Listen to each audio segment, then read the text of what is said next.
Hi everyone. In this short video, I want to talk a little bit about types of meaning, which is important to the logic of the spoken and written word. Types of meaning and an understanding of that has a huge impact on your ability to write in a persuasive and appealing way. The first types of meaning I want to talk about is the difference between cognitive meaning and emotive meaning, and that you'll see that in your textbook. Cognitive meaning is like just the facts, ma'am. It's, what is the factual meaning of a statement?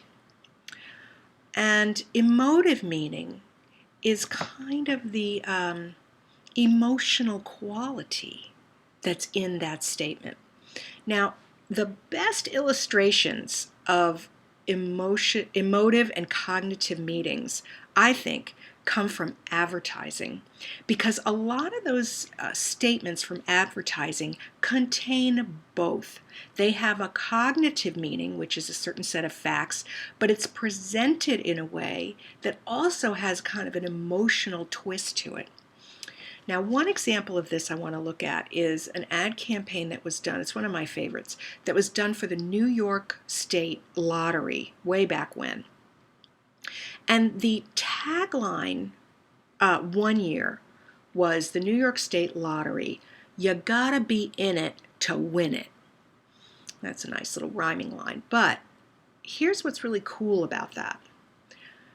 On the one hand, that is a simple statement of cognitive meaning. It is a fact. You can't win the lottery unless you play the lottery, right? You got to be in it to win it. But the way that sentence is worded, you gotta be in it to win it, with the rhyme, it has a certain kind of like sassiness to it that has the emotional meaning of, come on, you moron.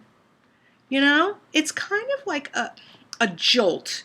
It's kind of like a nudge. It's kind of like a, come on, stupid, get in the lottery already. You got to be in it to win it. Don't you know that? It has that emotional quality.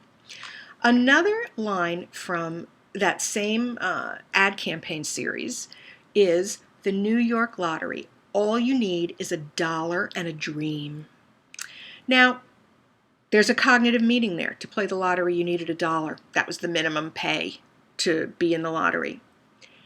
But to say, and a dream, adds an emotional quality, a hopefulness, touching onto every human being's dream to maybe have a little more security and a little more money and a little more comfort to be able to have a nicer life.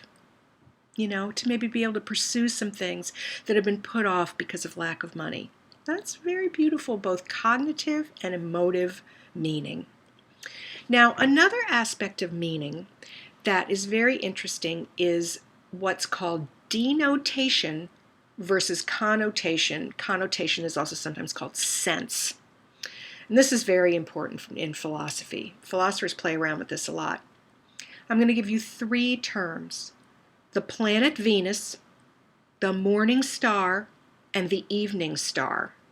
Now, all 3 of those terms denote the same thing, which is the planet Venus. But the connotation or sense of the 3 terms is very different. To say the planet Venus is just a very scientific way of saying there's that planet. The morning star has a certain feeling, morning, awakening, seeing Venus on the horizon early on, hopefulness. And the evening star has a different connotation. It's when you see Venus in the evening. It has a different sense, a different feeling. The ancient Greek poet Sappho wrote a beautiful short poem called The Evening Star that is just one of the most lovely things. And I encourage you to find that poem and read it if you want to really understand the difference between the planet Venus and the evening star, which denote the same thing, but connote very, very different things. Our chapter also talks about the idea of ambiguous language. And there's a lot of ambiguous language out there, and often ambiguous language can be fixed with a grammatical correction. Sometimes an ambiguous language actually disguises a grammatical mistake, but other times it's just a matter of really looking at those sentences and tweaking it so that it's right. And I'll just give you a quick example of really ambiguous language.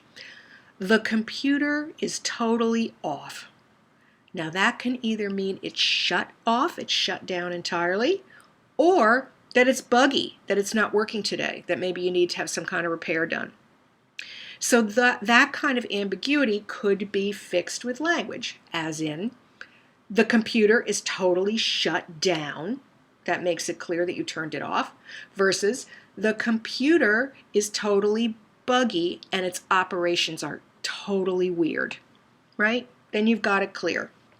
So when you're speaking and writing, you want to try to avoid those ambiguities. So that's it.